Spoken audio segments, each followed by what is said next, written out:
Webinar today as we reach out to connect with the lead generation and performance marketing communities. I'm Heather O'Connell with LeadsCon and your host for today's webinar. We're delighted to welcome Anurag Patnaik of White Ops to share today how digital fraud can rob your marketing campaigns of authentic engagement and the ways in which you can protect yourself. Before introducing our presentation, just a quick note that we're currently rolling out our Connect to Convert 2021 Insight Series for all modern marketers, so be sure to check out the LeadsCon.com website to see what episodes are dropping this week. I also want to point out that if you have any technical difficulties during this webcast, at any time you can click the Help button in the upper right side of your screen, and we'll work with you to solve your issue. During today's presentation, we will take your live questions and try to get to as many as we can. You can submit your questions by clicking on the Ask a Question link in the lower left of your screen. Finally, to download supporting materials for today's presentation, click the Webinar Resources link, also on your lower left, and be on the lookout to receive an email notification when the completed webinar is available on demand. We also appreciate your insight by taking our feedback survey that will appear on your screen after we finish today. To kick things off, it's my pleasure to introduce today's speaker, Anurag Patnaik, Director, Product Management and Marketing Integrity for White Ops. In his role, Anurag leads the White Ops Marketing Fraud Mitigation product offering as he helps brands maximize the effectiveness of their marketing spend by eliminating the impact of bot-driven fraud. Anurag, I'll turn things over to you as we jump in here. Thank you. Thanks so much, Heather, and hello, everyone. My name is Anurag. As Heather said, I lead the marketing solutions at White Ops focused on bot fraud mitigation. It's my pleasure to present to you today, and I look forward to an engaging discussion. The topic of our discussion today is this risky business of ignoring marketing fraud. So before we jump into it, then, what is marketing fraud? Well, simply put, marketing fraud is when you have automated processes, aka bots, that emulate human behavior, click through ads and land on brand sites, and in doing so, waste marketers' budget, but also have serious dire consequences downstream for marketers and their spend. So moving on, our mission at White Ops is to protect the integrity of internet by doing two things. One is verifying the humanity of every online transaction, and second, disrupting the economics of cybercrime. So what does it mean to verify the humanity of every online transaction? Essentially, we have reached a scale in terms of what we cover, where we have kind of a census view on the fraud activity that's going on, which is very important for this. We have seen, we now cover about 90% of real-time bidding, and in that we give protection to a vast variety of players. However, we also see a lot of traffic that gets to the brand sites, and this happens through search placements, this happens through non-RTB display, through affiliate ads, a whole bunch of different channels where fraud traffic still gets through the site and has downstream effects. So what does it mean to disrupt the economics of cybercrime? Essentially, having great detection technology and also being able to evolve with the bad actors so that as they evolve to more sophisticated techniques, we're also in lockstep with them. And the second, of course, is automation. So making it as easy as possible for brands to use our solutions and make sure that their spends are protected without expending too much effort. And in contrast to that, for the bad actors, it becomes very expensive then for them to perpetrate these crimes and do so in a cost-effective way. So that is our mission, effectively. Cybercrime costs global businesses $13 million per year. This is a study that was conducted by Accenture. This is a study in 2019. This is an average figure for global large brands, but we observed that in the US, this number was twice as much. So for large US brands, this can be about 27 million per year. And for brands in Japan, in Germany, in the UK, the average is about where they are, which is about 13 million. What is most troubling about this is the trend line. The numbers were 12% higher on average than they were a year ago. In the UK, it was as much as 31% higher. And if you look at what these numbers were 5 years ago, the difference is stark. It's about 72%.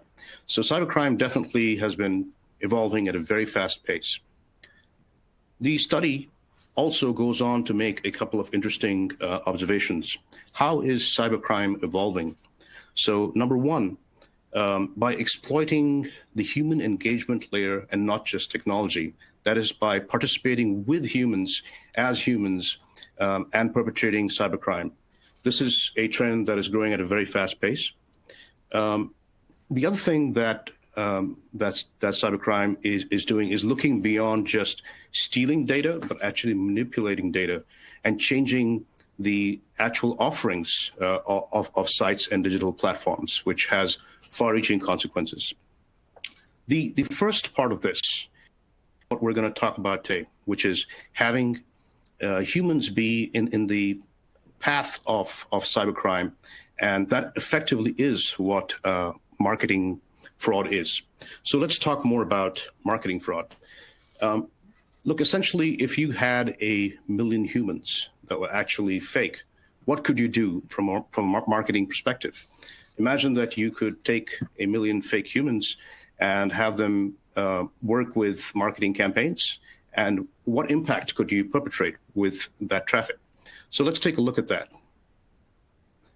The obvious model here is media buy fraud. So what this entails is bots that click through impressions and land on your site.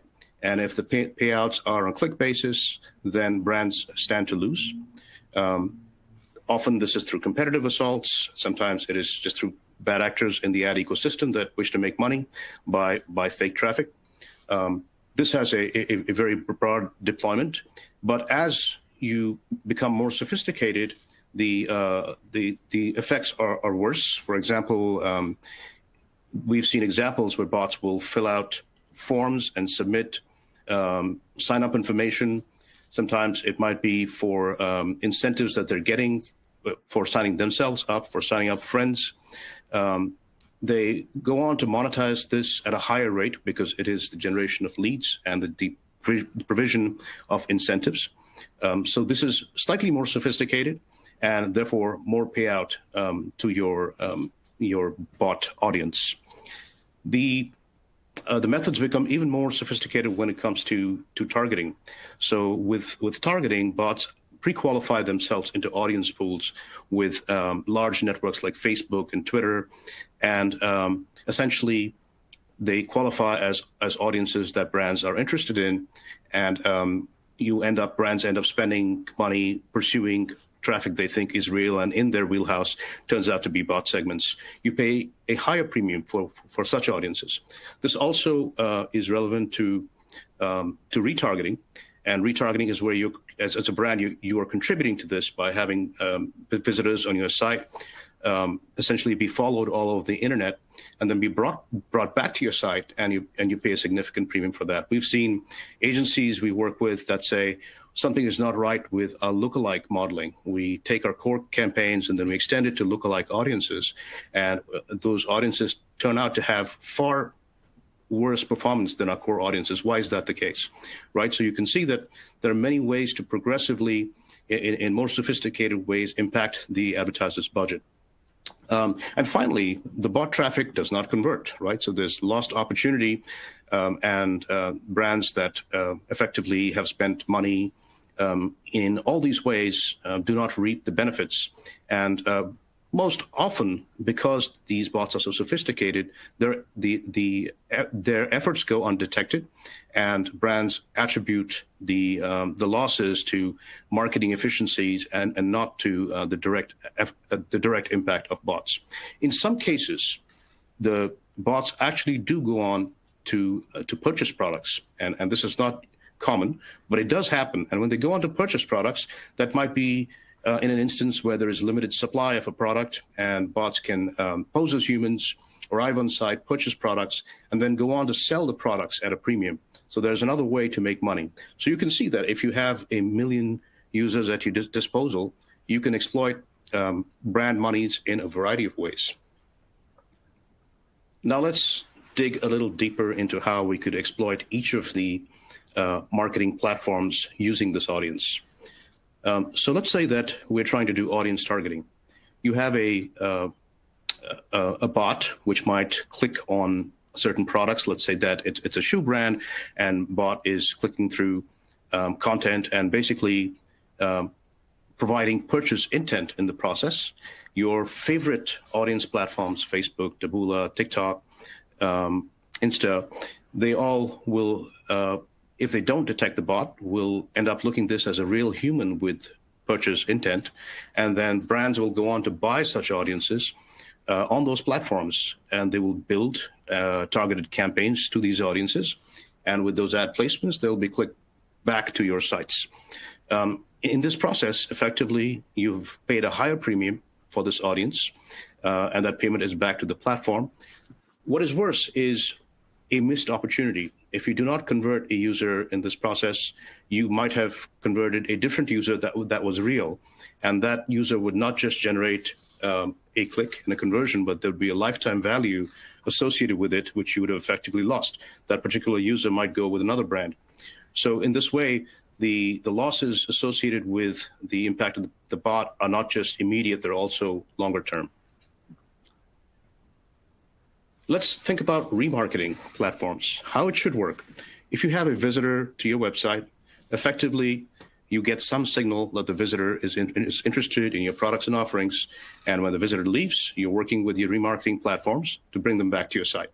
So here you are participating in identifying this audience, and you're telling your partners to bring the user back to the site. Now, from an exploitative perspective, how you could work this is have bots that effectively qualify themselves into the segments that you're interested in.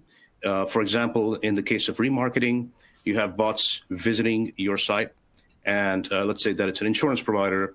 The bot, by clicking through like a human, several levels of the insurance site, appears to be a human, gets down to a policy page and quits. And so you see there's policy interest, and then you engage with the retargeting platforms of your choice and say, follow this human for me and bring it back, bringing the user back to my site, and you entice them with interesting offers.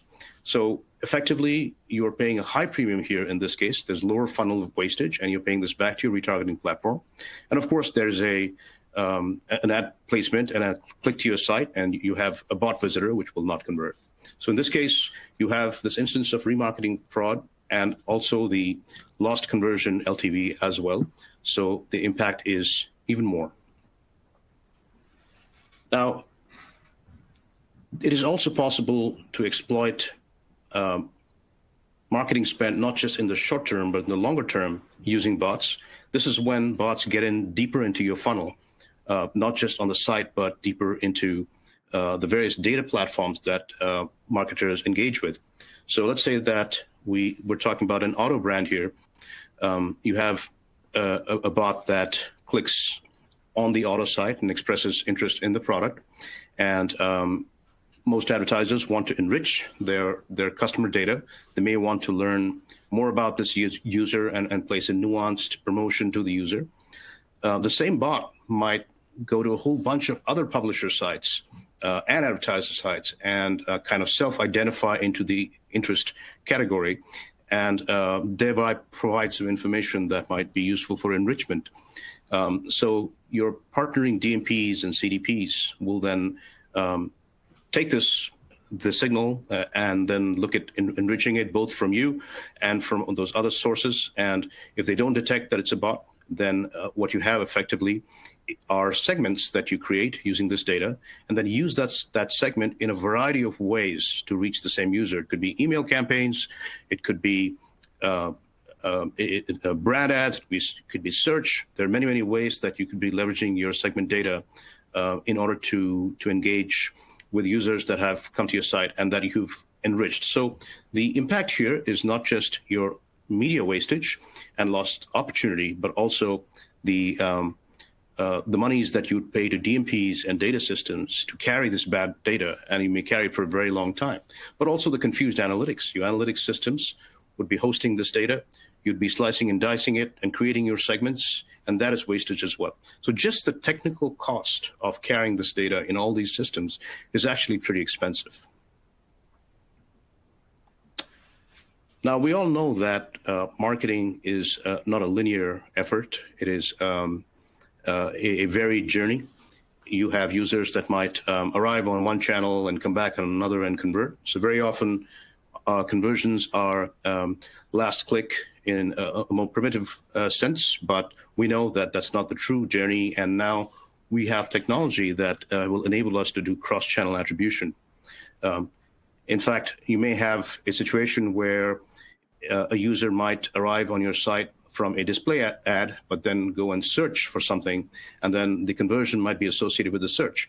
But an intelligent attribution system might allocate some part of budget to the display ad as well, because it seems like the display ad is part of the user journey, and it's a productive part of that journey, and so that should also be rewarded. Now, what if through malware that display ad itself happens to be bot-driven, right? So malware, you may have a real user, but the bot is clicking on the ad and generating a click and interest on the site. And at the same time, you've got your search event as well, and you've got this cross attribution. But in this case, you would be putting value on the display ad, which is actually not real. So in this way, you'd have not just media wastage, but confused optimization. And you are investing in a sophisticated optimization platform, but then you have confused optimization because some of the actions that the user seems to be taking are not real. So to have successful nuanced attribution across channels, it's very important to also be able to identify to those platforms if it is a real human or if it's bot traffic. Now, these models are not theoretical. They are in wide usage. We experience them all the time.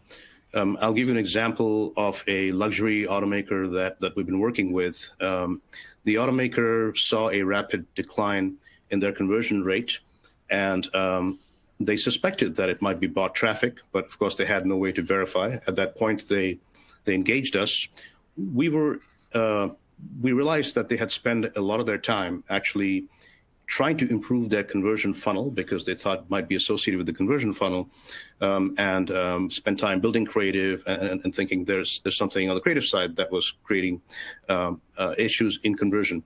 We actually pointed out to them the specific campaigns, but also the specific media where the fraud was occurring and where bot traffic was coming in from. And it turned out that there were actually a single source that was driving 38% of the fraudulent engagement.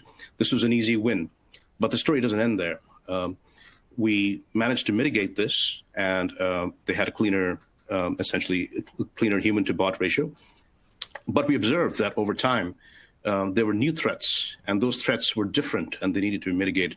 So the point here is that you may have some fires in terms of bot traffic and some immediate ways to mitigate those, but this is something that needs to be monitored over time and improved upon as different threats are perceived. So given those various ways that bots can essentially exploit the marketing funnel, it's very important to try and quantify what it would mean to mitigate that. What is the true cost of that? So at White Ops, we're trying to quantify that, and some parts of it are quantifiable, and we've made a lot of progress in that. And the other things that I will talk to you about, which are less quantified right now, but are still very important and may actually be more meaningful. But we actually did we built a quantification methodology and then ran that up against a whole bunch of brands. And these were some of the largest internet brands. And just the media cost itself, which is essentially if we eliminate the fraud, what is the short-term and long-term value that we can drive from that, just from eliminating the fraud from a media buying perspective. And the average for this subset was $7 million. And what underlies that is a conservative estimate of what the significant IVT rate is, which is the fraud rate from bad actors. And our estimate used here was about 3%. Now, the reality is that the mode in bot fraud is 2 to 3%, but the average is much higher. The average can be 7 to 8%. So, and that's our observation. So this is actually a conservative estimate of what the cost is for this set of brands. What is more astounding, though, that when we looked at the technical costs, as I described before, of carrying this bad data across all their systems, that cost was not just matching it, but exceeded the cost on media. And this included working with their DMPs, the CDPs, the CRM systems, estimating what it means for all their partners to be carrying this bad data. And the impact of that happened to be even larger. So collectively, you can see the 7 million and the 8 million, very large number for this set of brands. So let's actually pick a specific example that we quantified.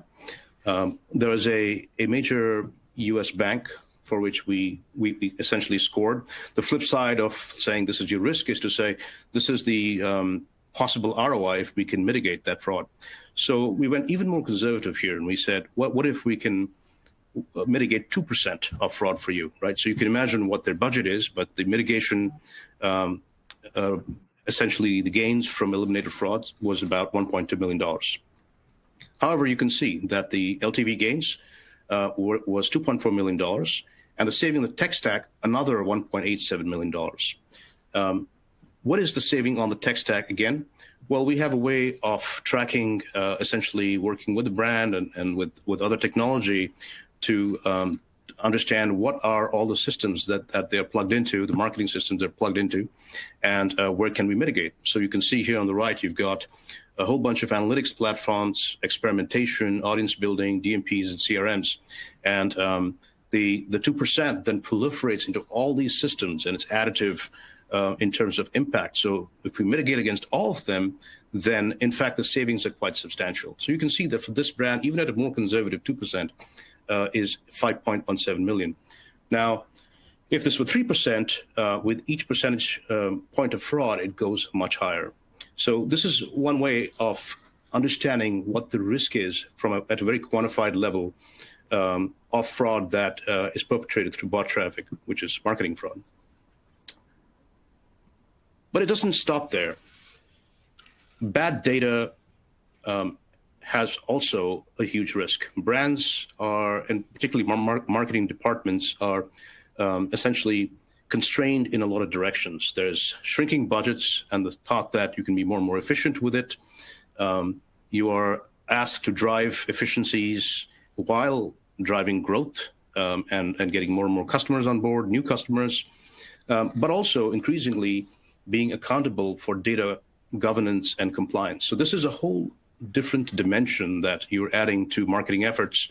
And often it's the same budget. The subset of that budget is actually going towards data governance and compliance, in addition to all the work that's being done. So this is another risk that perhaps doesn't get as much attention.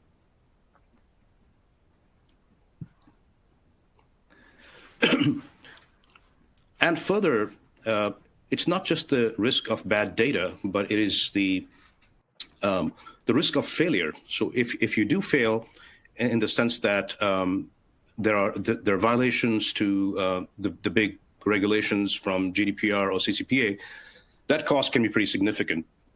The GDPR is able to charge up to $20 million of 4% of annual revenues, for instance. CCPA, smaller numbers per violation, but these can add up and they can be pretty expensive. And if you think about how bots can impact this, we just described to you how bots can enter data into forms and click through and enter the data stream.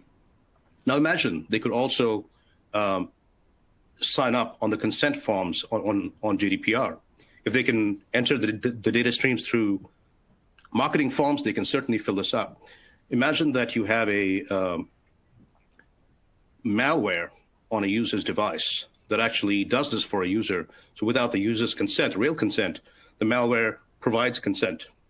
So very quickly, with a few of these types of violations, the brand can run afoul of the big regulations and land in a lot of trouble and a lot of cost.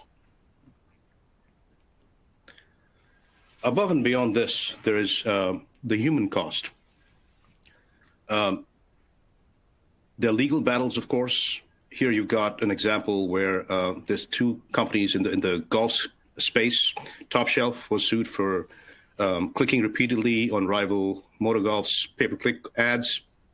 So MotoGolf had to file, obviously, legal battles and expend a lot of money to win this. There's that cost. Then there is the intensive labor required to actually mitigate fraud where you can find it. So e-commerce companies, according to one survey, are saying that 69% of them are saying that they waste way too much time in qualifying their fraudulent traffic as they detect its bot and then deal with it, especially when there's manual reviews involved and it is in the gray area where they don't know if it's a real human or not. Better technology and better detection can help this, but where we are today, this is very time intensive as well. And perhaps the unsung hero of risk is reputation. Reputation is earned very hard and easily lost. You have an instance here where T-Mobile ran a whole bunch of promotional contests, and as it turned out, bots were winning all those contests, and that information leaked out through social media. As it typically does, this sort of rumor proliferates through social media and really catches fire. There's frenzy on it. You can see how humans might conflate the network services of T-Mobile with their ability to manage data integrity. And so the impact of that can be astounding. And there's no easy way to measure that, but it's the impression that people carry about the brand, which is really important. So with all these threats and risks, what can we do about it? There is definitely technology in place, and it starts with having a baseline detection capability. There are ways that you can instrument and understand where you stand today in terms of what your fraud levels are.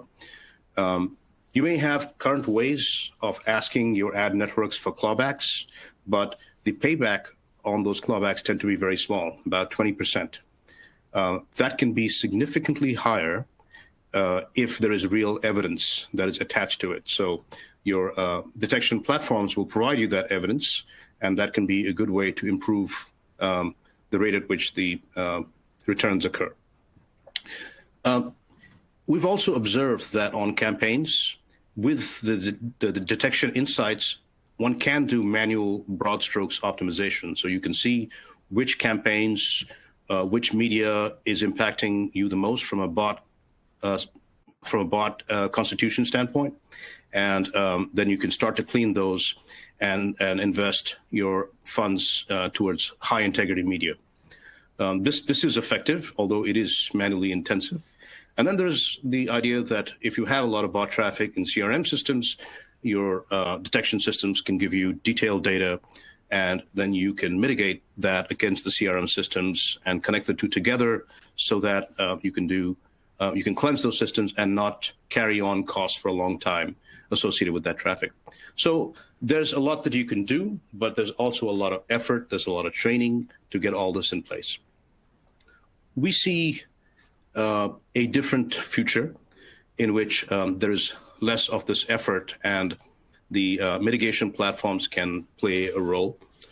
So White Ops' view is that there's this notion of active mitigation where real-time insights into bot traffic as they hit your sites can be really valuable in connecting and integrating in a more native way with all these ad platforms we talked about.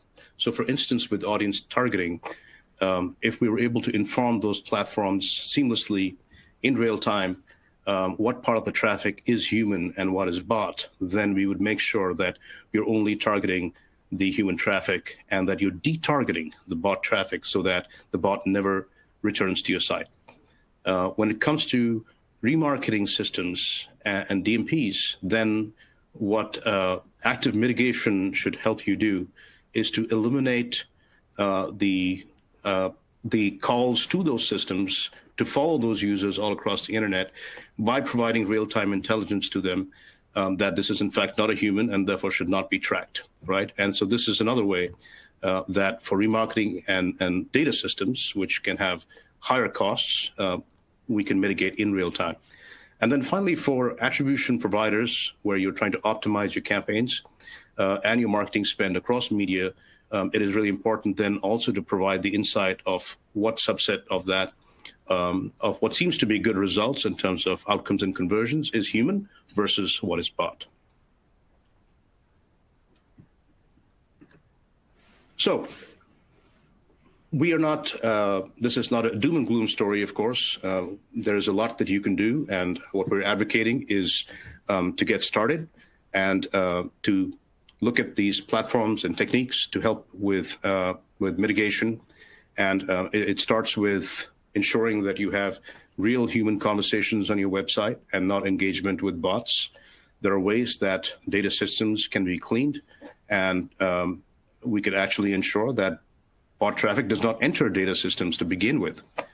By informing your advertising systems more seamlessly, we can ensure that bots are being detargeted and not being returned to the site and budget being wasted. And finally, from an optimization standpoint, it's important to ensure that budget shift over time happens for real outcomes and not bot-driven outcomes. So all this can happen. The way we look at it, there's the practice of marketing fraud mitigation using tools, but also some organizational changes in order to manage this process. It starts with ensuring that you understand what the baseline is. What is the fraud levels you have today, marketing fraud levels? Are there fires that need to be put out right now? But then also, what is the steady rate and how do we manage threats moving forward? And for that, in addition to detection, there needs to be a mitigation capability so that you can automatically plug in to all these downstream systems and ensure that there's actionability and that is seamless. It doesn't require a lot of work. It's important to empower media planners. Media planners are used to looking at their campaigns on an ongoing basis and optimizing based on real data.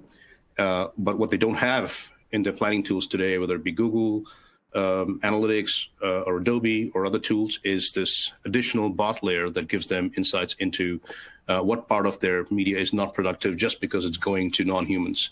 So it's very important for those insights to be provided. We talked at the beginning about this divide between marketing and security.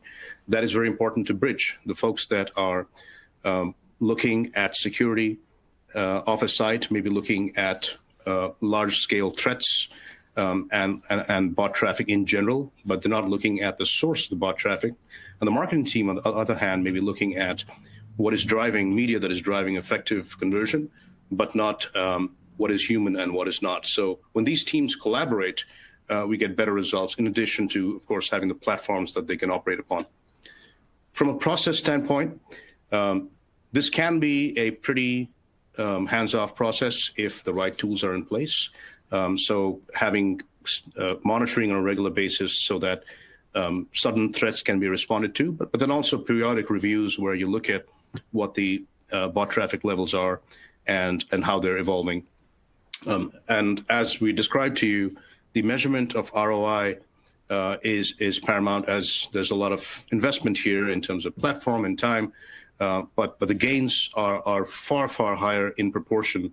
So it is important to quantify and to quantify holistically, looking at all these threats collectively and then assessing what is the true cost of marketing fraud and the risk of ignoring it. I could go on and share a lot more with you, but we have limited time. But we do have some great information for you. If you would like to learn a little bit more, we have a report you can access from here. WTF is marketing fraud. It's a great piece of content. I look forward to your feedback. And please let me know if there are questions. Happy to respond to them. Thanks, everybody. Thank you so much, Anurag, for those great insights and ways you can protect your marketing efforts against digital ad fraud. It's really amazing to hear the cost that this all takes on and how much risk your company can be exposed to, potentially, as you mentioned, into the millions of dollars.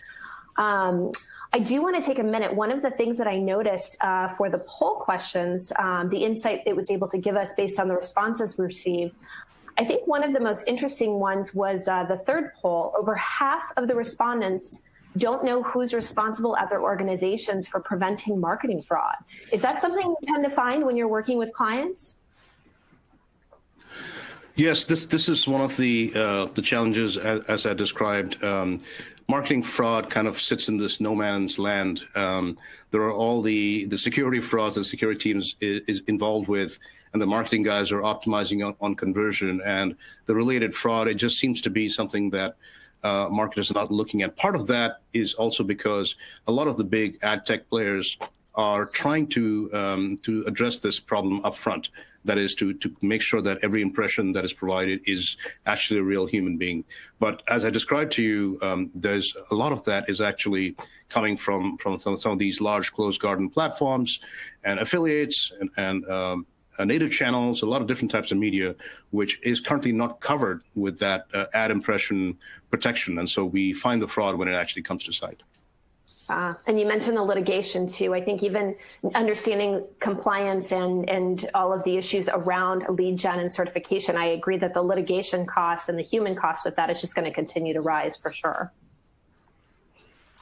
That's great. So I want to start, if you have questions, go ahead and click lower left of your screen so that they can be submitted. And just a quick note, if you have a chance, please, to take our webinar feedback survey and share your thoughts with us, that would be great. It'll post at the end of this webinar. Let's start with our first question. Anurag, what industries are most affected by marketing fraud? Yeah, that's a great question. We certainly don't have census reach, but we're working with a lot of different brands.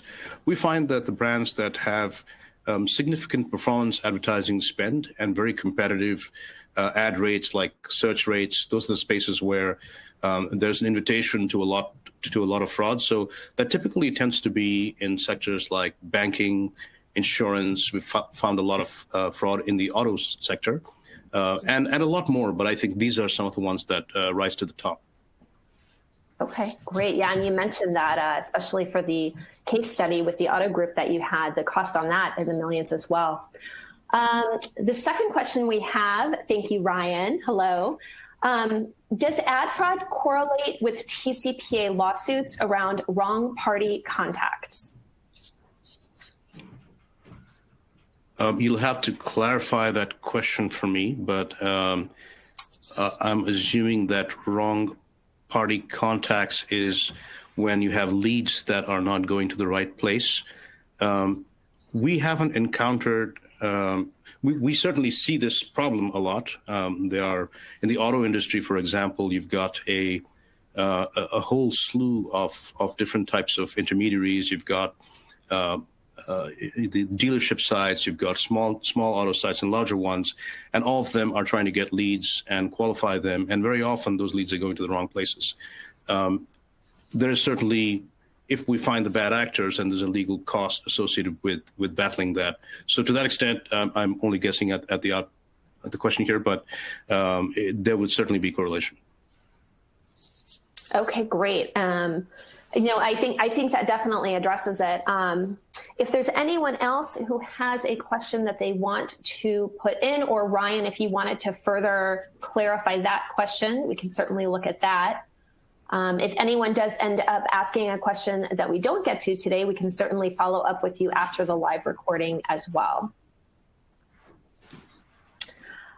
So I think, Ryan, just to clarify, what he is asking about is when you get a consented lead and then you call it and it was a fraudulent opt-in, and where they file for a wrong number TCPA claim as they never opted in physically. So does that help a bit? Okay.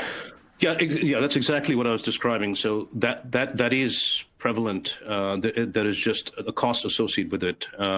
We've seen this where there are actually call centers and real numbers that are provided on leads, and there's this whole process of the leads going to humans and humans making the calls, and then realizing that there is a person on the other end, but the person's not interested. We may find out that in fact that is bad data and deliberately entered by bots, right? So that is one way that you can track back to bots and understand that entire flow and the fact that this may not be a legitimate source and actually is worth filing legal complaints against. But this is the evidence that will enable you to then take that next step. Yeah, great, thank you. And it sort of leads into a question we have from Mike with Alliance Tax Advocate. He's asking, who are the people that set these bots up? And how can we find them? Yeah, there are. That's a really good question. The people that set the bots up are criminals, and they are not criminals that are sitting in garages with really good tech skills that are just hacking things together. These are very organized networks that see bot fraud as one of the easiest ways to make money as criminals, and it is. So literally, there are the global networks that are set up that actually have control on a large number of devices. And in some of the cases that we have gone up against, up to 5 million devices, including those out of data centers and those that are perpetrated through malware. And these networks are essentially not just from data centers getting bots to click through media. They're actually creating media. In many cases, they create their own media, and the media may be semi-legitimate. It has human traffic, but then also has bot traffic. And the idea then is, as I was describing, to pre-qualify some of this bot traffic into audience segments and make it look human.